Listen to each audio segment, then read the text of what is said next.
El paño se deslizaba sobre la fría superficie de mármol de una escultura clásica, un movimiento repetitivo y metódico que Elena había perfeccionado hasta convertirlo en un ritual sin pensamiento.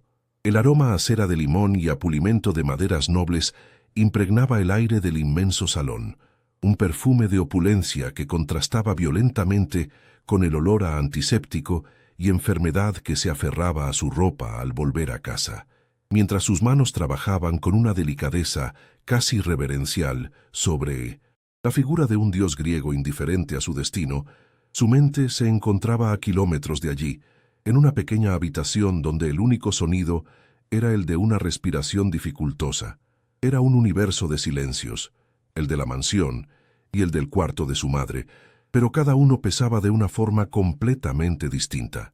El de aquí era un silencio de vacío, el de casa, un silencio de espera. ¿Qué secreto esconde esta mansión y qué oscuro pacto está a punto de sellar su destino? Quédate hasta el final para descubrir la revelación que cambiará su vida para siempre. Suscríbete y comenta qué harías en su lugar. Tu opinión es muy importante para nosotros. Su nombre era Elena Morales y, a sus 22 años, se había convertido en una experta en el arte de la invisibilidad. Se movía por los corredores de la mansión Herrera como una silueta etérea, un murmullo de tela y pasos sigilosos que apenas perturbaban el polvo suspendido en los haces de luz. Su cabello, de un castaño común, solía estar recogido en una trenza severa que le restaba años y le añadía un aire de resignación.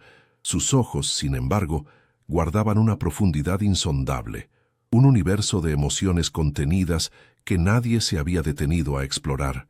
Observaba todo con la intensidad de quien vive a través de la mirada, absorbiendo los detalles del mundo que no podía tocar, del lujo que limpiaba, pero que nunca le pertenecería. Su cuerpo era esbelto no por vanidad, sino por las preocupaciones que consumían su apetito, una fragilidad que ocultaba una resistencia forjada en la adversidad y el sacrificio diario. La mansión no era un hogar, sino una fortaleza de cristal y piedra, un mausoleo dedicado al poder y al buen gusto de un hombre al que rara vez veía. Cada objeto, desde los cuadros impresionistas que colgaban de las paredes hasta las alfombras persas que amortiguaban sus pasos, gritaba una historia de riqueza y conquista. Para otros sería un paraíso. Para Elena era el recordatorio constante de la distancia, insalvable entre su mundo y el de su empleador. Como estudiante de historia del arte a distancia, a menudo se perdía en la contemplación de un lienzo, analizando la pincelada de un Sorolla o la composición de un Goya, sintiendo una punzada de conexión con la belleza, que era a la vez su consuelo y su tormento. Aquel lugar era un museo privado, donde ella era la guardiana silenciosa, la única testigo del eco de una vida que intuía solitaria y vacía, como los propios salones. Su virginidad no era una jaula impuesta por el miedo, ni el resultado de un trauma, sino un territorio no explorado, un jardín secreto que había decidido mantener intacto por pura falta de tiempo y de energía emocional. El amor, el deseo, la intimidad, eran conceptos abstractos que pertenecían a las novelas que leía a escondidas o a las apasionadas escenas que descifraba en los cuadros que limpiaba. Su vida era una sucesión de deberes, el trabajo agotador, los estudios nocturnos y, sobre todo, el cuidado de su madre. En esa ecuación de responsabilidades no había espacio para sí misma, para los anhelos de una joven de su edad. Su inocencia era la última fortaleza que le quedaba, la única parte de su ser que no había sido hipotecada para pagar facturas médicas. Era un silencio deliberado en un cuerpo que había aprendido a renunciar a todo antes incluso de desearlo. El recuerdo de su madre era el ancla que la mantenía firme y, a la vez, la cadena que la ahogaba lentamente, postrada en una cama que ocupaba la mayor parte de su pequeño salón. La mujer que una vez fue su pilar se desvanecía día a día, víctima de una enfermedad degenerativa que devoraba sus músculos y su esperanza. Cada céntimo que Elena ganaba se destinaba a los costosos medicamentos, a las visitas de enfermeras y a la creciente montaña de deudas que amenazaba con sepultarlas. La culpa era su compañera constante. La culpa por no poder ofrecerle más, por tener que dejarla sola durante horas, por sentir el peso de un resentimiento que jamás se atrevería a expresar. El amor que sentía por ella era feroz, incondicional, y era ese mismo amor el que la empujaba a soportar la humillación silenciosa de su trabajo, a borrar sus propias necesidades hasta casi desaparecer. Cada día en la mansión Herrera era una réplica del anterior, una coreografía de limpieza y orden ejecutada con una precisión robótica. Fregar suelos de mármol hasta ver su propio reflejo distorsionado, pulir plata que nunca se usaría, cambiar sábanas de hilo egipcio en una cama que siempre estaba vacía. Su cuerpo se movía por inercia, pero su mente era un hervidero de cálculos y preocupaciones. ¿Llegaría el sueldo a tiempo para la siguiente receta?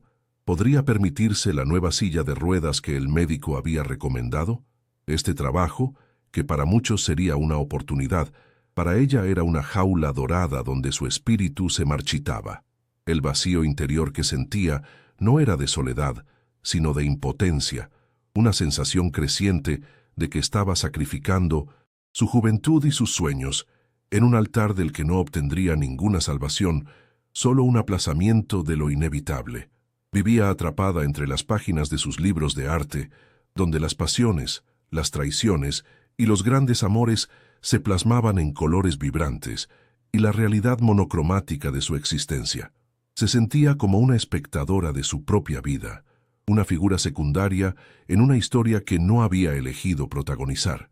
A veces, por la noche, mientras miraba el techo de su modesta habitación, se preguntaba si alguna vez sentiría algo con la misma intensidad que las figuras de los cuadros que tanto admiraba.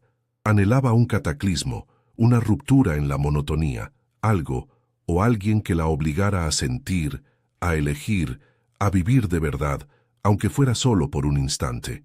No sabía que su silencioso deseo estaba a punto de ser escuchado y que la respuesta llegaría en la forma del hombre más peligroso y fascinante que jamás conocería, el dueño de toda aquella fría y deslumbrante belleza. El viaje de regreso era un descenso a través de las capas de la ciudad, un despojo progresivo de la elegancia y el silencio de la mansión Herrera. El autobús, con su olor a metal caliente y a humanidad cansada, la arrancaba de aquel mundo de mármol y la devolvía a la cruda realidad de su barrio. Las calles se estrechaban, los edificios se encogían y los colores se apagaban, reemplazados por el gris del hormigón y el óxido de las rejas. Cada parada era un recordatorio de la distancia que la separaba no solo físicamente, sino existencialmente del lugar donde trabajaba. El aire aquí era más denso, cargado con el humo de los coches y el aroma a fritura de los bares de la esquina. Era el aire de su vida real, una atmósfera asfixiante que se adhería a su piel y a sus pulmones mucho después de haber cerrado la puerta de casa. Su hogar era un pequeño piso en una cuarta planta sin ascensor, un laberinto de pasillos estrechos y muebles heredados que habían visto tiempos mejores. La sala de estar había sido sacrificada para convertirse en la habitación de su madre, dominada por una cama articulada y el zumbido constante de un concentrador de oxígeno. El olor a desinfectante luchaba por imponerse al de la enfermedad, creando una mezcla agridulce que impregnaba cada rincón. Las paredes, cubiertas con un papel pintado de flores desvaídas, parecían encogerse cada día un poco más, reflejando la opresión que sentía en su pecho. Cada objeto, desde el crucifijo que colgaba sobre la cama, hasta las fotografías amarillentas de una familia que ya no existía, era un testimonio silencioso del peso de la tradición y el deber que descansaba sobre sus jóvenes hombros. La madre de Elena, Carmen, era una reina depuesta en su trono de almohadas. Su cuerpo estaba inmóvil, pero sus ojos, oscuros y penetrantes, aún conservaban la autoridad de antaño. Vigilaba cada uno de los movimientos de su hija con una mezcla de gratitud y exigencia silenciosa. A menudo, sus conversaciones giraban en torno a las hijas de las vecinas, a sus bodas, a sus hijos, a sus vidas estables y predecibles. No eran reproches directos, sino pequeñas semillas de culpa plantadas con la pericia de una madre que conocía cada debilidad de su hija. Carmen Representaba el ancla de la moral tradicional, la voz de una generación que creía que el sacrificio de una mujer era su mayor virtud y que el matrimonio era la única salvación posible, una jaula más respetable que la soledad. La rutina de cuidados era un ritual, inmutable que consumía las últimas energías de Elena al final del día. Primero, la cena, una papilla insípida que debía administrar con paciencia infinita, luchando contra la frustración de su madre. Luego, el baño con esponja, un acto de intimidad forzada que las despojaba a ambas de su dignidad, convirtiéndolas en cuidadora y paciente, borrando el vínculo de madre e hija. Después, los medicamentos, un cóctel de pastillas cuyos nombres y efectos Elena conocía de memoria. Cada gesto era preciso, mecánico, desprovisto de la ternura que una vez sintió. El amor seguía allí, enterrado bajo capas de agotamiento y un resentimiento sordo que la avergonzaba. Era un trabajo sin fin, una condena que se renovaba con cada amanecer, sin posibilidad de indulto. La mesa de la cocina, bajo la luz parpadeante de un viejo fluorescente, era su campo de batalla personal. Allí se acumulaban las cartas del banco, las facturas de la farmacia y los avisos de pago del alquiler. Cada sobre abierto era una nueva estocada, una cifra que se sumaba a una deuda que crecía como una entidad maligna, alimentándose de su sueldo y de su futuro.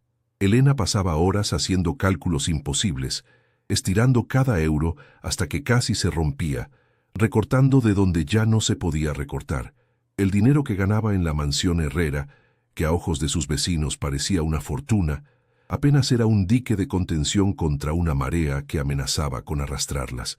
Esta presión económica era la cadena más pesada, la que la obligaba a agachar la cabeza y a volver cada día a la jaula dorada. El barrio la observaba con una mezcla de compasión y juicio. Las vecinas, en el mercado o en el portal, le dedicaban miradas cargadas de una piedad que la humillaba. «Qué buena hija eres», le decían, pero en sus voces Elena oía un eco de reproche. «Qué vida tan triste, qué desperdicio». Se sentía atrapada en el papel de mártir que la comunidad le había asignado, una figura admirable pero, en el fondo, digna de lástima. Esta vigilancia social la asfixiaba, obligándola a mantener una compostura de abnegación y sacrificio que no siempre sentía. No podía mostrar su cansancio, ni su frustración, ni su anhelo de escapar. Tenía que ser la hija perfecta, la santa del barrio, una imagen que se estaba convirtiendo en una máscara cada vez más pesada y difícil de sostener.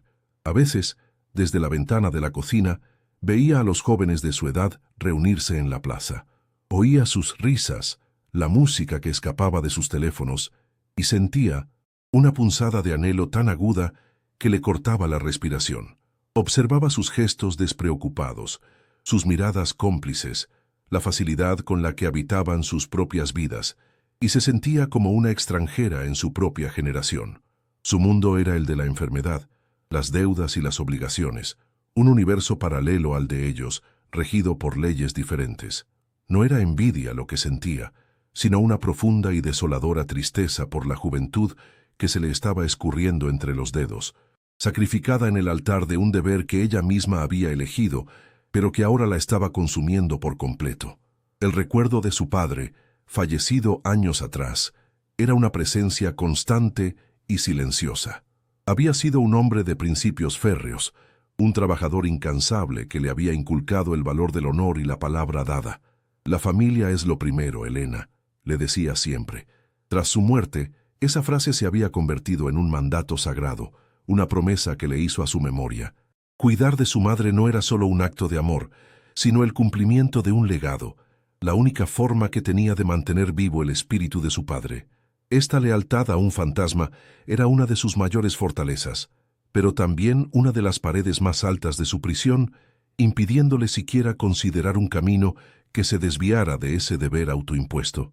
La solución que su madre y las vecinas le proponían era siempre la misma: un buen marido, un chico del barrio, trabajador y decente, como el hijo del panadero que la miraba con ojos de cordero cada vez que se cruzaban.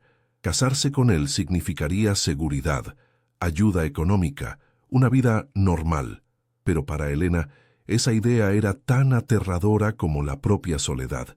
Significaba cambiar una jaula por otra, someterse a las expectativas de un hombre y de una sociedad que nunca entenderían su amor por el arte, su sed de conocimiento, su anhelo de un mundo más grande y complejo. La perspectiva de una vida de conformidad doméstica, de conversaciones, triviales y pasiones marchitas, era una muerte en vida, una renuncia a la esencia misma de quien era ella en secreto. Su única vía de escape llegaba tarde en la noche, cuando la casa finalmente quedaba en silencio. Con la espalda apoyada contra la fría pared de su pequeña habitación, abría sus libros de historia del arte y se sumergía en un mundo de belleza, pasión y tragedia. Las pinceladas de Caravaggio, la melancolía de Friedrich, las formas torturadas de Rodin, todos ellos le hablaban en un idioma que entendía a la perfección. En esas páginas encontraba el eco de sus propias emociones contenidas, la intensidad que le faltaba a su existencia. Soñaba con ver esos cuadros en persona, con sentir la energía de los museos, con vivir una vida donde el arte no fuera solo un refugio, sino el aire que respiraba. Era un sueño frágil, casi imposible, la última llama de esperanza en un mundo que parecía decidido a extinguirla. El silencio de la mansión Herrera era una entidad viva, un organismo que respiraba en la quietud de los salones vacíos. Pero aquella tarde el silencio cambió. Se volvió denso, expectante, como el aire antes de una tormenta. Elena lo sintió en la nuca, un escalofrío que no tenía que ver con la temperatura. Los otros miembros del escaso personal se movían con una rigidez inusual, sus rostros convertidos en máscaras de eficiencia nerviosa. Los pasos en el piso superior, firmes y medidos, resonaban a través del mármol, no como una intrusión, sino como la llegada de un rey a su fortaleza. Era él. Dante Herrera había vuelto. Elena nunca lo había visto, pero su presencia era una leyenda susurrada en los corredores, una fuerza gravitacional que alteraba la órbita de todo lo que le rodeaba. Su corazón comenzó a latir con un ritmo ansioso, una mezcla de miedo y una curiosidad que la avergonzaba. Apareció en el umbral del gran salón como una figura recortada de las sombras, un monolito de poder vestido con un traje oscuro que parecía hecho a medida para un dios de la guerra. Dante Herrera no era simplemente un hombre, era una declaración de intenciones. Su rostro, de ángulos afilados y una belleza cruel, estaba marcado por una severidad que iba más allá de sus 38 años. Sus ojos, de un color oscuro e indescifrable, no miraban, sino que evaluaban, despojando al mundo de sus adornos hasta dejar solo su valor estratégico. Se movía con la gracia contenida de un depredador, cada gesto imbuido de una autoridad absoluta que no necesitaba ser anunciada. Elena, oculta tras una columna de mármol, contuvo la respiración sintiéndose reducida a una mota de polvo ante la magnitud de aquel hombre. Él era el dueño de todo, y su aura lo proclamaba. Ignorando por completo el resto de la estancia, sus pasos lo llevaron directamente hacia un retrato que colgaba sobre la chimenea, la única pieza de la colección que no era clásica ni impresionista. Representaba a un hombre mayor, de mirada astuta y sonrisa fugaz, su padre. Dante se detuvo frente al lienzo, y por un instante, la armadura de frialdad pareció agrietarse. Su postura se relajó mínimamente, sus hombros perdieron una fracción de su tensión, y en sus ojos apareció un destello de algo antiguo y doloroso, el eco de una traición que lo había forjado en el fuego del odio y la venganza. Elena fue testigo de esa vulnerabilidad efímera, un secreto que sintió no tener derecho a presenciar. En ese momento, Dante Herrera dejó de ser una leyenda para convertirse en un hombre herido, una verdad infinitamente más peligrosa. Fue entonces cuando sus ojos se encontraron. El momento en que él sintió su mirada fue casi tangible, como el chasquido de un interruptor. Su cabeza se giró con una lentitud deliberada y su expresión de melancolía se evaporó, reemplazada por un hielo cortante. La invisibilidad de Elena se hizo añicos. Su mirada la atravesó, no como a una mujer, ni siquiera como a una persona, sino como a un error en el sistema, un elemento inesperado que debía ser analizado y neutralizado. Ella se sintió desnuda, expuesta. Cada uno de sus miedos y de sus inseguridades puestos al descubierto bajo esa inspección implacable. El instinto le gritó que huyera, que se disculpara y desapareciera, pero sus pies estaban clavados al suelo, atrapados en la intensidad de una mirada que parecía capaz de leer su alma y encontrarla insignificante. «¿Qué hace usted aquí?». Su voz resonó en el silencio, profunda y carente de cualquier inflexión. No era una pregunta, sino una acusación.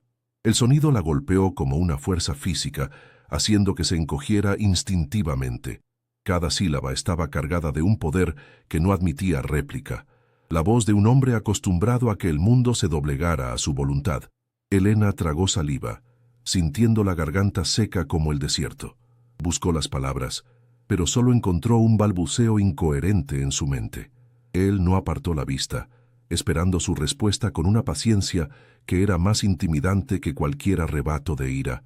En su mundo, el silencio no era un refugio, sino una confesión de debilidad, y ella estaba confesando a gritos su terror y su insignificancia ante él. Reuniendo una fuerza que no sabía que poseía, Elena finalmente encontró su voz, aunque salió como un susurro tembloroso. Estaba limpiando la escultura, señor. La psique. Señaló con un gesto torpe la figura de mármol que se encontraba cerca de la columna donde se había escondido. Hay una pequeña mancha de óxido cerca de la base, casi imperceptible, pero sé que a usted le gusta la perfección. Las palabras salieron de forma atropellada, pero en ellas había una verdad que lo desarmó por un segundo. No era una excusa, sino una demostración de su meticulosidad, de su conocimiento íntimo de aquel espacio. Mencionó el nombre de la escultura con una familiaridad que iba más allá de su deber como limpiadora, revelando sin querer una parte de su mundo secreto, su amor por el arte. Un cambio casi imperceptible alteró la dureza de su rostro. No fue una sonrisa, ni siquiera un atisbo de calidez, sino una chispa de curiosidad en el fondo de sus ojos oscuros. «¿Y qué sabe usted de psique?», preguntó, su tono ahora teñido de un desafío intelectual. El interrogatorio había cambiado de naturaleza. Ya no la veía solo como una empleada fuera de lugar, sino como una anomalía intrigante. Elena sintió el cambio en la atmósfera. El miedo seguía ahí, pero ahora estaba mezclado con algo más, una corriente subterránea de conexión, que era una mortal tan hermosa que despertó los celos de Afrodita, respondió ella, su voz ganando una pizca de confianza, y que tuvo que superar pruebas imposibles para estar con el hombre que amaba, aunque al principio no podía ver su rostro. Dante se acercó a la escultura, sus pasos lentos y deliberados borrando la distancia entre ellos. De repente, el vasto salón se sintió pequeño y claustrofóbico. Elena quedó atrapada entre la fría dureza de la columna y el calor que emanaba del cuerpo de él. Su presencia era abrumadora, una sobrecarga para sus sentidos. Podía oler su colonia, una fragancia cara y sutil de cuero y especias, mezclada con el aroma limpio y personal de su piel. Se vio obligada a levantar la cabeza para mirarlo, notando la sombra de una barba incipiente en su mandíbula y una pequeña cicatriz blanca que se perdía en la línea de su cabello. El aire entre ellos vibraba con una tensión que no era solo miedo, era algo más primario, algo que su cuerpo reconocía, aunque su mente se negara a admitirlo. Sus dedos rozaron la superficie de mármol de la escultura, muy cerca de donde la mano de Elena todavía sostenía el paño de pulir. Por un instante, el tiempo pareció detenerse. La posibilidad de un contacto, de que su piel rozara la de ella, era tan potente que le robó el aliento. Su mirada descendió de los ojos de Elena a sus labios, una inspección tan breve como intensa, un pensamiento fugaz que cruzó su mente antes de ser encerrado de nuevo tras una muralla de control. Vio en ella la inocencia intacta, la vulnerabilidad de quien nunca ha sido tocada, y una reacción compleja se agitó en su interior. Una mezcla de desdén por tal ingenuidad y un instinto oscuro y posesivo que no entendía y que lo enfureció. Era un territorio virgen y él era un conquistador. Con la misma brusquedad con la que había iniciado la conversación, la terminó. «Continúe con su trabajo», ordenó, su voz volviendo a ser un látigo de hielo. Se dio la vuelta y se marchó sin una segunda mirada, su imponente figura desapareciendo por el mismo umbral por el que había entrado. El silencio regresó al salón, pero ya no era el mismo. Estaba impregnado de su olor, del eco de su voz, de la tensión que había dejado a su paso. Elena se apoyó contra la columna, sintiendo cómo sus piernas temblaban. Su corazón latía desbocado, no solo de miedo, sino con la premonición devastadora de que su vida de sombras había terminado. Dante Herrera la había visto, y en su mundo, ser visto por un hombre como él era una sentencia de la que no había escapatoria posible. Los días que siguieron a ese primer encuentro se convirtieron en una tortura de anticipación. La mansión, que antes era su refugio de silencios predecibles, se había transformado en un territorio hostil, un laberinto donde cada esquina podía ocultar la imponente figura de Dante Herrera. Elena se movía con un sigilo renovado, no para pasar desapercibida, sino por un miedo visceral a que su mirada volviera a cruzarse con la de él. El aire mismo parecía vibrar con su presencia, incluso cuando no estaba. El aroma de su colonia, una mezcla de cuero y vetiver, a veces se adhería a una corriente de aire, asaltándola por sorpresa y haciendo que su corazón se detuviera por un instante. Su trabajo, antes un escape metódico, ahora era un campo de minas emocional donde cada objeto que tocaba parecía estar impregnado de la esencia de su dueño, un hombre que la había despojado de su invisibilidad con una sola mirada. Intentaba con todas sus fuerzas reconstruir el caparazón de indiferencia que la había protegido durante tanto tiempo, pero las grietas eran demasiado profundas. Ahora era consciente de sí misma de una manera que nunca antes había experimentado. Sentía el roce de su uniforme contra su piel, el peso de la trenza en su nuca, la torpeza de sus propias manos. Se sentía observada constantemente, incluso en la soledad de los salones vacíos. Era como si los ojos oscuros de Dante Herrera se hubieran quedado grabados en las paredes, en los espejos, siguiéndola con una intensidad que la desnudaba capa por capa, exponiendo la vulnerabilidad que tanto se esforzaba por ocultar. La paz que encontraba en la belleza del arte se había visto perturbada por la presencia de una belleza mucho más peligrosa y viva, una que amenazaba con consumirla por completo. Dante, por su parte, se encontraba lidiando con una irritación que no lograba comprender. La muchacha, Elena, se había instalado en su mente como una anomalía, un dato, discordante en su mundo perfectamente calculado. La observaba desde la distancia, a través de las cámaras de seguridad o desde el umbral de una puerta, notando la forma en que su mano se detenía sobre el lomo de un libro en la biblioteca o la expresión de absorta melancolía con la que contemplaba un paisaje de Turner. Había en ella una quietud, una pureza casi anacrónica que lo desarmaba y lo enfurecía a partes iguales. Estaba acostumbrado a mujeres que exigían, que manipulaban, que usaban su belleza como un arma. Esta criatura silenciosa, con sus ojos llenos de una tristeza antigua, no pedía nada, y sin embargo, parecía reclamar un espacio en su conciencia que él no estaba dispuesto a ceder. Unos días más tarde, sus caminos volvieron a cruzarse en la biblioteca. Era su santuario personal, un lugar donde nadie osaba entrar sin ser convocado. La encontró de pie frente a un atril que sostenía un pesado volumen sobre la obra de Caravaggio, sus dedos rozando delicadamente la reproducción de Judith y Holofernes. No lo oyó llegar. Estaba tan inmersa en la violenta belleza de la pintura que el mundo exterior había dejado de existir para ella. Cuando él habló, su voz fue un murmullo grave que la hizo sobresaltar. ¿Le fascina la violencia?, preguntó colocándose a su lado, tan cerca que ella pudo sentir el calor que irradiaba su cuerpo. El olor a cuero y poder la envolvió, nublando sus sentidos y acelerando su pulso hasta un ritmo doloroso, atrapándola en una burbuja de tensión insoportable. Elena tragó saliva, incapaz de apartar la vista del cuadro, usándolo como un escudo contra la abrumadora proximidad de Dante. «No es la violencia lo que me fascina, señor», respondió, su voz sorprendentemente firme. «Es la expresión de ella, la determinación en su rostro, la duda, el horror, todo en un solo instante». Caravaggio no pintó a una asesina, Pintó a una mujer obligada a cometer un acto terrible para salvar a su pueblo. Pintó el sacrificio. Al decir la última palabra, sus ojos finalmente se encontraron con los de él, y en esa conexión silenciosa, las palabras adquirieron un peso premonitorio. Dante vio en sus ojos no solo la comprensión del arte, sino el eco de su propia vida, de los sacrificios que él mismo había hecho, de la violencia que lo había forjado. Vio un reflejo que no esperaba y que lo perturbó profundamente.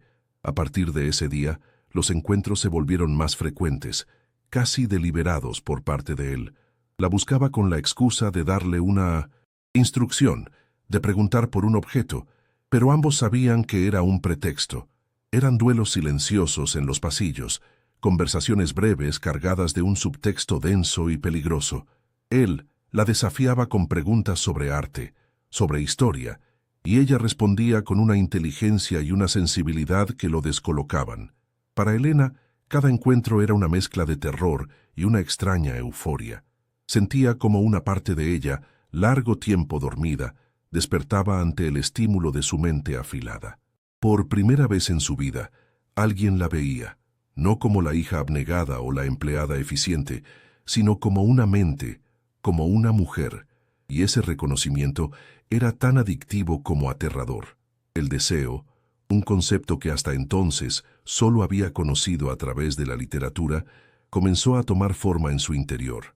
Era una corriente cálida y desconocida que recorría su cuerpo cuando él estaba cerca, una conciencia aguda de sus manos, de su boca, de la forma en que su traje se ajustaba a sus hombros anchos. Se avergonzaba de estos pensamientos. Los sentía como una traición a su vida de sacrificio, a la pureza que había guardado no por elección, sino por falta de oportunidades. Dante Herrera representaba todo lo que su madre le había enseñado a temer. Un hombre poderoso, oscuro, indescifrable. Sin embargo, su alma anhelaba la intensidad que él prometía, el caos que podría romper la monotonía asfixiante de su existencia. Estaba atrapada en una guerra civil interna, su deber luchando contra un anhelo que crecía con cada mirada robada. La noche del atentado llegó sin previo aviso, una ruptura violenta en la tensa calma que se había instalado en la mansión. Elena estaba terminando su jornada, realizando una última ronda por la planta baja. Fue su íntimo conocimiento de la casa lo que la alertó. Una de las estatuillas de bronce del pasillo este, una que siempre estaba perfectamente alineada con la junta del mármol, estaba desplazada unos milímetros. Era un detalle insignificante para cualquiera, pero para ella era una nota discordante en una sinfonía que conocía de memoria. Un escalofrío helado le recorrió la espalda. No fue un pensamiento lógico, sino un instinto primario, una certeza visceral de que algo o alguien que no pertenecía a ese lugar había pasado por allí. El silencio ya no era expectante, era depredador. Con el corazón martilleándole en las sienes, se movió con un sigilo que ni ella sabía que poseía. En lugar de huir, una fuerza inexplicable la impulsó hacia el despacho de Dante, el único lugar donde la luz seguía encendida. Lo encontró de espaldas a la puerta, concentrado en unos documentos sobre su escritorio, una silueta vulnerable a pesar de toda su aura de poder. Vio un movimiento fugaz en el reflejo de uno de los cristales de la librería, una sombra con un brillo metálico en la mano que se deslizaba por el pasillo exterior en dirección a la puerta de cristal que daba al jardín. No había tiempo para gritar, no había tiempo para pensar, solo para actuar. El instinto de proteger esa vida que se había convertido en el epicentro de la suya se apoderó de ella. En un estallido de adrenalina, corrió hacia él. «¡Cuidado!» fue lo único que logró gritar, su voz un graznido ahogado por el pánico. Se abalanzó sobre él justo en el instante en que el sonido de un cristal rompiéndose llenaba la estancia. Su cuerpo chocó contra el de Dante, empujándolo hacia el suelo, detrás del pesado escritorio de caoba. Un segundo después, un silbido letal cruzó el aire donde él había estado de pie, seguido por el impacto sordo de una bala en la pared. En la caída, un dolor agudo y ardiente le recorrió el brazo. Un trozo de cristal del marco de una foto, roto en el caos, le había abierto un corte profundo. El mundo se redujo a la sensación de la alfombra áspera bajo sus rodillas, el peso del cuerpo de Dante debajo del suyo y el olor a pólvora y sangre. El caos fue breve y brutal. Los guardaespaldas de Dante, alertados por el ruido, neutralizaron la amenaza en cuestión de segundos. Pero en el silencio que siguió, el único sonido en el despacho era el de 2 respiraciones agitadas y el goteo rítmico de la sangre de Elena sobre la madera del suelo. Dante se incorporó lentamente. Su rostro, una máscara de incredulidad y una furia helada, pero su mirada no estaba en la puerta destrozada ni en sus hombres, estaba fija en ella, en la joven que temblaba sobre él, con el rostro pálido y los ojos desorbitados por el miedo. Y luego su mirada bajó a su brazo, a la manga de su uniforme empapada en un rojo oscuro que se extendía rápidamente. Había creado una deuda de vida, y en el mundo de Dante Herrera, esas deudas se pagaban con algo más valioso que el dinero. A la mañana siguiente la convocó a su despacho. El ambiente era estéril, impersonal, como si la violencia de la noche anterior nunca hubiera ocurrido. Dante estaba de pie junto a la ventana, observando los jardines inmaculados, dándole la espalda. No se giró cuando ella entró. «Le salvaste la vida a un hombre que no la merecía», dijo, su voz desprovista de emoción. «Ese acto tiene un precio, o mejor dicho, una recompensa. En mi mundo, las deudas se saldan». Se giró por fin, y sus ojos eran 2 fragmentos de hielo. «Quiero que sepas que tu madre recibirá el mejor tratamiento que el dinero pueda comprar en cualquier clínica del mundo. Tus deudas serán liquidadas. Tendrás una independencia económica que te permitirá estudiar lo que quieras, viajar a donde quieras. Serás libre». Elena lo escuchaba paralizada sin entender a dónde quería llegar. La generosidad de la oferta era tan vasta que parecía irreal, un sueño febril. «¿Por qué?», susurró, la única pregunta que su mente aturdida pudo formular. Dante se acercó al escritorio y se apoyó en él, acortando la distancia, su presencia llenando todo el espacio. «Porque la gratitud es una debilidad que no puedo permitirme. La trato como una transacción, y en esta transacción el pago debe ser equivalente al valor de lo salvado. Yo te ofrezco un futuro, la vida de tu madre, tu libertad». Hizo una pausa, y su mirada se volvió tan intensa, tan depredadora, que Elena sintió que le robaba el aire de los pulmones. «A cambio, quiero algo que tú valoras por encima de todo, algo que solo puedes darme una vez. Quiero tu inocencia. Una noche. Es mi forma de agradecimiento». La propuesta cayó en el silencio de la habitación, con el peso de una sentencia de muerte. No era una sugerencia, ni una petición. Era un contrato verbalizado con la frialdad de un cirujano. Elena sintió que el suelo desaparecía bajo sus pies. El horror y la incredulidad luchaban contra una oleada de humillación tan profunda que la hizo sentir náuseas. Él no la deseaba, no la quería. Quería poseerla como a una de sus esculturas, un objeto único y valioso para añadir a su colección, para luego guardarlo y saldar una cuenta en su retorcido libro de contabilidad emocional. La estaba reduciendo a un objeto de intercambio, despojándola de su humanidad, de su voluntad. Era la máxima agresión envuelta en el papel de regalo de la salvación de su familia. El dilema la desgarró por dentro con una violencia inaudita. Su mente gritaba «no». Su instinto le ordenaba huir de aquel monstruo, de su lógica perversa. Su cuerpo, su virginidad, era el último bastión de su identidad, el único territorio que no había sido hipotecado, que le pertenecía por completo. Entregarlo de esa manera, en una transacción tan fría y calculada, era una profanación, una aniquilación de su propio ser. Pero entonces, como un fantasma, la imagen de su madre apareció en su mente, su respiración dificultosa, sus ojos suplicantes, el dolor constante que la consumía. La oferta de Dante no era solo una noche, era la promesa de alivio para el sufrimiento de la persona que más amaba en el mundo. ¿Qué valía su integridad frente a la vida y el bienestar de su madre? No le dio una respuesta. No podía. Salió del despacho como una autómata, sin ser consciente de sus propios pasos. Durante el resto del día, se movió por la mansión como un fantasma, viendo el mundo a través de un velo de irrealidad. Cada objeto de lujo, cada obra de arte, le parecía ahora obsceno, el fruto de un mundo brutal donde todo, incluso el alma de una persona, tenía un precio. Cuando llegó a casa esa noche, el olor a enfermedad y la visión de su madre luchando por cada bocanada de aire fueron como un golpe en el estómago. Las facturas sobre la mesa de la cocina parecían burlarse de ella. Su sacrificio frente al sufrimiento diario de su madre. La elección era una ilusión. Ya había sido tomada por ella, por las circunstancias, por el destino. Al día siguiente, no hubo necesidad de palabras. Sus caminos se cruzaron en el gran salón, junto a la escultura de Psique. Elena levantó la vista y lo miró directamente a los ojos.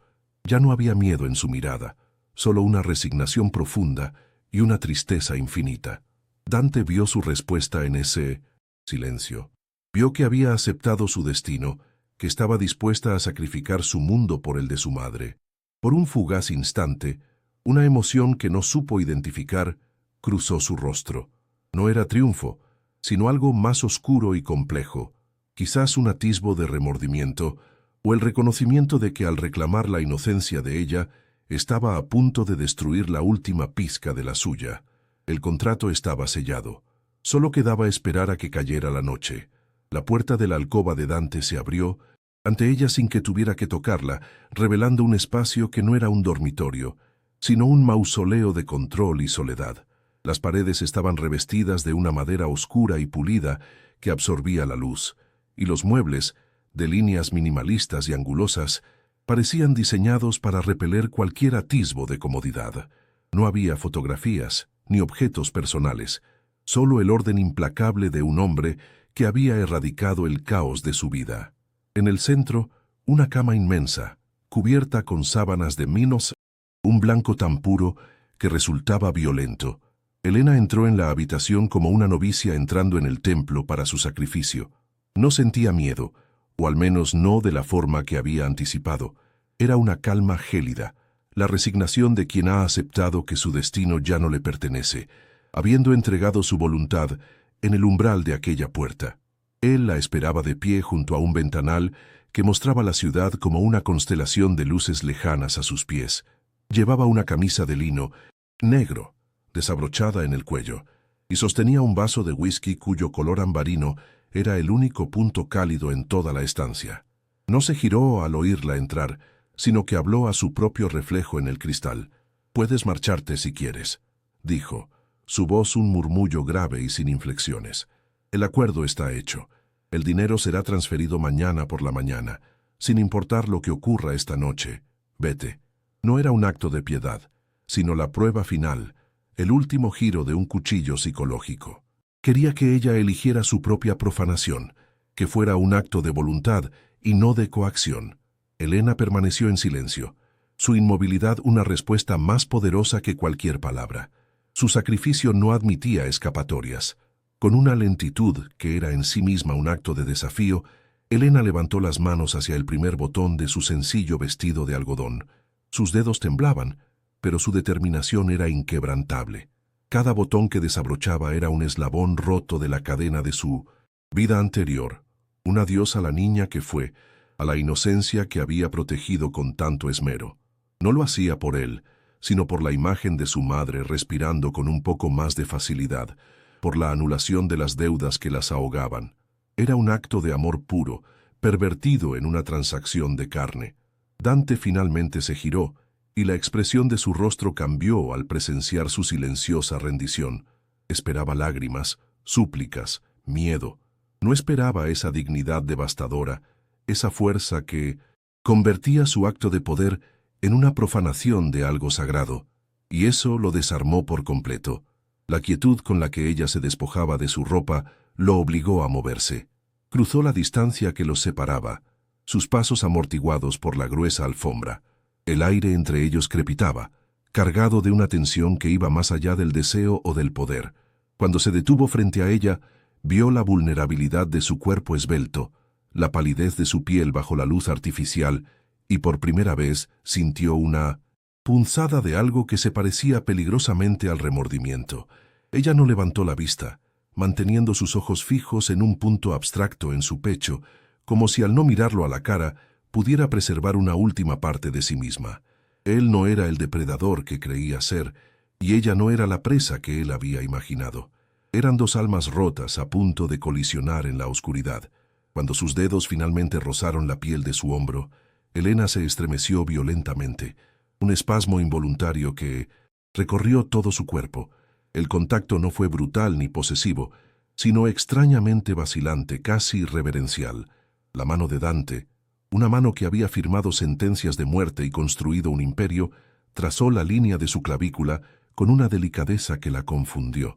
Podía sentir la aspereza de su piel contra la suya, un contraste que era a la vez aterrador y extrañamente reconfortante. El aroma de su colonia, mezclado con el olor más íntimo de su piel y el whisky, la envolvió, nublando sus sentidos. Cerró los ojos, entregándose no al hombre, sino a la inevitabilidad del momento, a la corriente que la arrastraba hacia un océano desconocido, del que sabía que no regresaría siendo la misma. Él la guió hacia la cama, y cada paso se sintió como una eternidad. El frío de las sábanas de hilo egipcio fue un shock contra su piel desnuda, recordándole la naturaleza clínica de aquel encuentro. Dante se cernió sobre ella, su cuerpo una sombra que bloqueaba la luz y el resto del mundo. Por un instante, Elena vio su rostro con una claridad dolorosa, los ángulos afilados, la mandíbula tensa y unos ojos que no reflejaban triunfo, sino una soledad tan vasta y profunda como un abismo. En ese momento comprendió que él no estaba tomando su inocencia para saldar una deuda, sino porque la suya propia se había perdido hacía mucho tiempo, y quizás, en un acto de desesperación retorcida, esperaba encontrar un eco de ella en la destrucción de la de otra persona. Era un acto de vampirismo, emocional, y ella era el sacrificio. El dolor fue agudo, una rasgadura que no solo fue física, sino también espiritual. Un grito ahogado escapó de sus labios, y se aferró a las sábanas con una fuerza desesperada. Pero a través de la neblina de dolor, sintió un cambio en él. Su cuerpo se tensó sobre el de ella, y un sonido gutural, a medio camino entre una maldición y un gemido de agonía, vibró en su pecho. No era el gruñido de un conquistador, sino el lamento de un hombre que se daba cuenta de que acababa de destruir algo único e irreemplazable. La mancha de sangre que floreció en las sábanas blancas no fue un trofeo de su poder, sino un estigma, la prueba de un sacrilegio que los marcaría a ambos para siempre. El acto que debía ser un final se convirtió en un nudo inextricable que ataba sus almas en una herida compartida. En la quietud que siguió, mientras él permanecía dentro de ella, Elena abrió los ojos y lo miró. La máscara de control de Dante Herrera se había hecho añicos. Vio en su mirada no la frialdad del magnate, sino la desolación de un niño perdido en un bosque oscuro. Vio el fantasma de la traición que lo había forjado, el peso del imperio criminal que llevaba sobre sus hombros, la incapacidad de conectar, de sentir, de amar. En un impulso que no comprendió, levantó una mano temblorosa y la posó en su mejilla. El gesto fue tan inesperado, tan lleno de una compasión que él no merecía, que lo rompió. Él cerró los ojos, apoyando su frente contra la de ella, y por primera vez en décadas se permitió ser vulnerable ante otro ser humano. No había tomado su inocencia. Ella le había arrancado una confesión sin palabras. Se quedaron así, entrelazados en el silencio, durante un tiempo que perdió toda medida. El acto físico había terminado, pero la verdadera intimidad, la peligrosa y devastadora, acababa de comenzar. Elena sentía el latido de su corazón contra el suyo, dos ritmos que habían empezado en discordia y ahora parecían encontrar una extraña sincronía. Ya no era la criada y el jefe, la víctima y el agresor. Eran simplemente un hombre y una mujer, despojados de sus roles, flotando en las ruinas de lo que habían sido. Ella había transgredido cada una de sus normas morales, se había sacrificado en el altar de la necesidad, pero en el proceso había descubierto una fuerza y una capacidad de empatía que no sabía que poseía. Había sobrevivido al fuego, y en lugar de cenizas encontraba una extraña y peligrosa calidez. Cuando los primeros rayos del alba tiñeron el cielo de un gris pálido, la luz se filtró en la habitación, revelando la escena con una claridad implacable. La cama deshecha, las sábanas manchadas, dos cuerpos inmóviles que ya no se tocaban, pero cuya conexión era palpable en el aire denso. Dante se apartó lentamente, y el vacío que dejó a su lado fue más frío que cualquier invierno. La transacción había concluido. El pago estaba hecho, pero ambos sabían, con una certeza que helaba la sangre, que la deuda real acababa de nacer. No era una deuda de dinero o de vida, sino una deuda del alma, una que los encadenaría de una forma mucho más profunda y peligrosa que cualquier contrato. Aquella noche no había sido un final.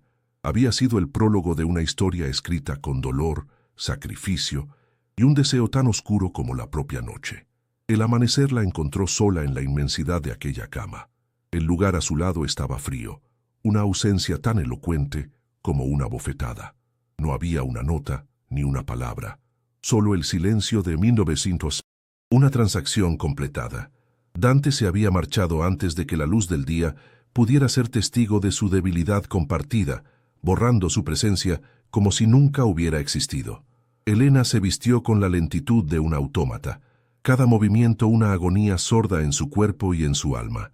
Al coger su teléfono, una notificación bancaria brillaba en la pantalla, una cifra con tantos ceros que parecía irreal, obscena. Era el precio de su inocencia, el pago por su sacrificio. El dinero no se sentía como la libertad, sino como el metal frío de los grilletes que ahora la ataban a él para siempre, un recordatorio digital y perpetuo de la noche en que se vendió para salvar a su madre. Dante se había refugiado en la única fortaleza que le quedaba, el control absoluto. Desde su despacho, un búnker de cristal y acero en el corazón financiero de la ciudad, dirigía su imperio con una ferocidad renovada. Había dado órdenes estrictas. La chica, Elena Morales, no debía volver a poner un pie en la mansión. Su contrato había terminado. Se le había proporcionado todo lo prometido. El asunto estaba zanjado, pero mientras sus dedos se movían con precisión sobre teclados y firmaba documentos que decidían el destino de miles, su mente era un campo de batalla. La imagen de sus ojos, llenos de una resignación que lo acusaba más que cualquier grito, y el recuerdo de su propia y vergonzosa vulnerabilidad, lo perseguían como espectros.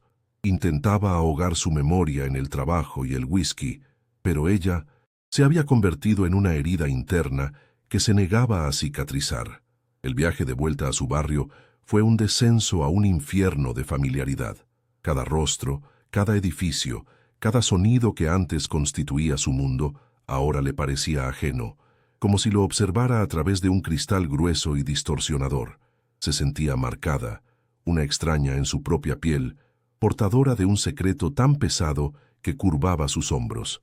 La gente la saludaba con la misma normalidad de siempre, sin ver la devastación que se ocultaba tras su pálida compostura.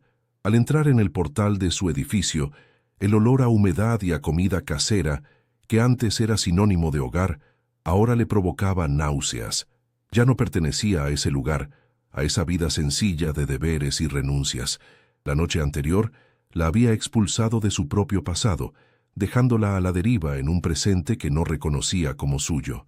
La reacción de su madre fue la consecuencia más dulce y a la vez la más cruel, cuando Elena le comunicó que había conseguido el dinero para trasladarla a la mejor clínica privada del país.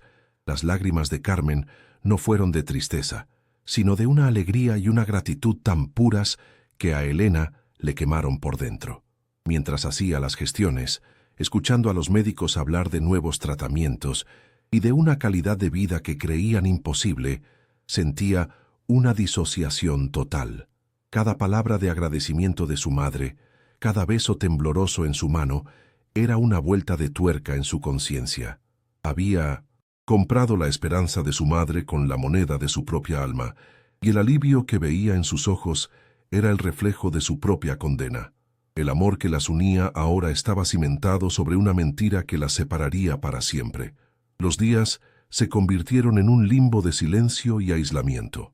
Con su madre instalada en la clínica, rodeada de atenciones y cuidados, Elena se encontró por primera vez en su vida sin un propósito inmediato. El pequeño piso, ahora vacío y silencioso, se convirtió en una celda de resonancia para sus pensamientos. El silencio de Dante era absoluto, una ausencia calculada y brutal que confirmaba su estatus de objeto desechado. No esperaba flores ni palabras amables, pero la completa anulación de su existencia después de un acto tan íntimamente violento era una forma de tortura psicológica. Él no solo había tomado su cuerpo, ahora con su indiferencia intentaba borrar la huella que ella había dejado en él, negando la conexión que ambos sabían que se había forjado en la oscuridad de aquella alcoba. La culpa era una compañera constante, un susurro venenoso que la atormentaba en las largas horas de la noche. Se sentía sucia, rota, una traidora a todos los principios que su padre le había inculcado. Había profanado el último reducto de su ser, y el miedo a haberse destruido para siempre era paralizante. Sin embargo, bajo las capas de vergüenza y dolor, algo nuevo y desconocido comenzaba a agitarse. Recordaba el momento en que su mano había tocado la mejilla de Dante, un acto no de sumisión, sino de una extraña y audaz compasión. En ese gesto no había sido la víctima, sino la única persona que había logrado traspasar su armadura. Descubrió que en la rendición total había encontrado una fuerza insospechada, la de ver la verdad de un hombre poderoso y no quebrarse, sino reflejarle su propia humanidad rota. En su jaula dorada, Dante sufría un tormento diferente, pero igual de intenso. Se había rodeado de mujeres hermosas y vacías, intentando reemplazar la memoria de Helena con cuerpos anónimos y placeres huecos, pero era inútil. Cada mujer que tocaba se sentía como una falsificación, cada caricia un eco insípido de la mano temblorosa de ella en su rostro. La pureza que había querido conquistar y desechar se había adherido a él como un veneno lento, revelándole la esterilidad de su propia existencia. La había liberado de sus cadenas económicas solo para darse cuenta de que él mismo estaba más prisionero que nunca. Prisionero de un recuerdo, de una emoción que no podía controlar y de un acto que, lejos de reafirmar su poder, había expuesto la profundidad de su propia y miserable soledad. El dinero le abrió puertas a un mundo que antes solo veía en sus libros. Podría matricularse en la universidad de forma presencial, viajar a Florencia para ver a su amado Caravaggio, construir una nueva vida lejos de la opresión de su pasado. Sin embargo, la libertad se sentía como un exilio. ¿Cómo podría disfrutar de la belleza del mundo cuando sentía que la suya propia había sido manchada? ¿Cómo podría conectar con otras personas, reír, enamorarse, cuando una parte de ella se había quedado en aquella habitación oscura, entrelazada con un hombre al que debería odiar, pero cuya herida sentía como propia? La libertad que Dante le había otorgado era una ilusión, porque sus barrotes ya no eran económicos, sino emocionales, y esos eran infinitamente más difíciles de romper. Una tarde, mientras hojeaba uno de sus libros de arte, se detuvo de nuevo en la imagen de Judith y Holofernes. Antes veía en ella a una heroína trágica, ahora se veía a sí misma. Veía la resolución en el rostro de Judith, la necesidad de cometer un acto terrible por un bien mayor, la mancha de sangre que la marcaría para siempre. Comprendió que no había sido una simple víctima pasiva. Había hecho una elección. Había empuñado el cuchillo del sacrificio con sus propias manos y había cortado no solo su pasado, sino también el nudo de control y soledad que rodeaba a Dante. El arte ya no era un escape, era un espejo, y en él vio el reflejo de una mujer que había sobrevivido a la oscuridad, no intacta, pero sí transformada, forjada en un fuego que le había arrebatado la inocencia, pero le había otorgado una terrible y poderosa claridad. El silencio entre ellos ya no era una ausencia, sino una pregunta sin respuesta, un asunto pendiente que envenenaba el aire que ambos respiraban. Helena se dio cuenta de que huir, aceptar el dinero y desaparecer sería la verdadera derrota. Sería permitir que él definiera el significado de aquella noche, que la redujera a una simple transacción. Pero no lo fue. Fue una colisión de dos mundos, un cataclismo que los había cambiado a ambos de forma irrevocable. La nueva fuerza que crecía en su interior le exigía algo más que la supervivencia. Le exigía la verdad. Debía volver a verlo, no para suplicar ni para acusar, sino para enfrentarlo como una igual, para obligarlo a reconocer el vínculo que su dinero no podía comprar y que su silencio no podía borrar. Su alejamiento había terminado. La confrontación era inevitable. La decisión no nació de la ira ni del deseo de venganza, sino de una calma lúcida que se asentó en su interior durante una visita al Museo del Prado. De pie frente a las Meninas de Velázquez, se vio a sí misma en el juego de espejos y miradas del cuadro, una figura en la penumbra observada por el poder, pero cuya presencia alteraba fundamentalmente la composición de la escena. Ya no era la criada en el fondo del lienzo, sino la clave que revelaba la verdad del rey. Comprendió que para ser verdaderamente libre, no bastaba con el dinero ni con la distancia. Tenía que volver a la mansión, no para reclamar nada, sino para devolverle a Dante Herrera la narrativa que él había intentado imponer sobre ella. Debía enfrentarse al hombre que la había roto para demostrarle que, en realidad, la había hecho indestructible, forzándola a mirarse en el espejo más oscuro y a no apartar la vista. El taxi se detuvo ante las imponentes puertas de hierro forjado, las mismas que antes cruzaba a pie con la cabeza gacha.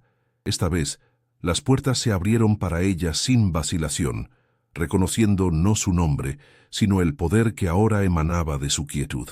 Mientras caminaba por el sendero de grava que llevaba a la entrada principal, el sonido de sus propios pasos era firme, deliberado.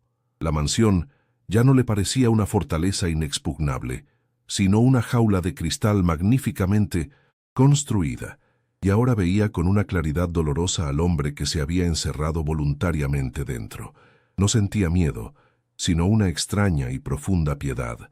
El aire olía a césped recién cortado y a la promesa de lluvia, un aroma de limpieza y renovación que sintió como un presagio.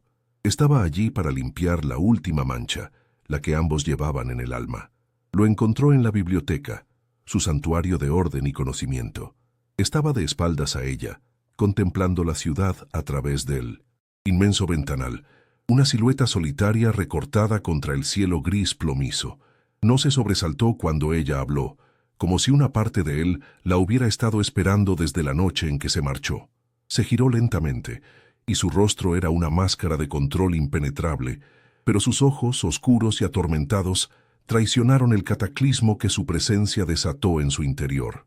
En el silencio que se extendió entre ellos, un universo de emociones no dichas vibró en el aire. Elena sostuvo su mirada y por primera vez no vio al magnate ni al jefe de la mafia, sino al hombre cuya soledad era tan vasta y desoladora como el imperio que había construido para protegerse de ella. Ya no había poder ni sumisión, solo dos supervivientes de una misma herida. Con pasos tranquilos, se acercó a su escritorio de caoba y depositó sobre la superficie pulida un pequeño libro de bolsillo sobre la obra de Caravaggio. Era un gesto simple, pero cargado de un simbolismo devastador. «He venido a devolverle algo», dijo, su voz clara y sin temblor. «No el dinero. Ese fue el precio de la vida de mi madre, y es un precio justo. Le devuelvo su versión de la historia». Hizo una pausa, dejando que las palabras se asentaran en el silencio opresivo. «Aquella noche, usted no tomó mi inocencia. Usted simplemente me obligó a ser testigo de la suya, la que perdió hace mucho tiempo. No fue una transacción, fue una confesión, y esa confesión, señor Herrera, ahora nos pertenece a los dos». No había acusación en su tono, solo la enunciación de una verdad tan afilada como el cristal roto. El impacto de sus palabras fue más violento que cualquier golpe físico. La máscara de Dante Herrera se resquebrajó, y por un instante fugaz, Elena vio al niño traicionado, al hombre condenado a repetir el ciclo de la violencia que lo había creado. Sus nudillos se pusieron blancos al aferrarse al borde del escritorio, como si necesitara anclarse para no ser arrastrado por la marea de la verdad que ella había desatado. No dijo nada. No podía. Cualquier palabra habría sido una admisión de la derrota que sus ojos ya gritaban. Elena no esperó una respuesta. No la necesitaba.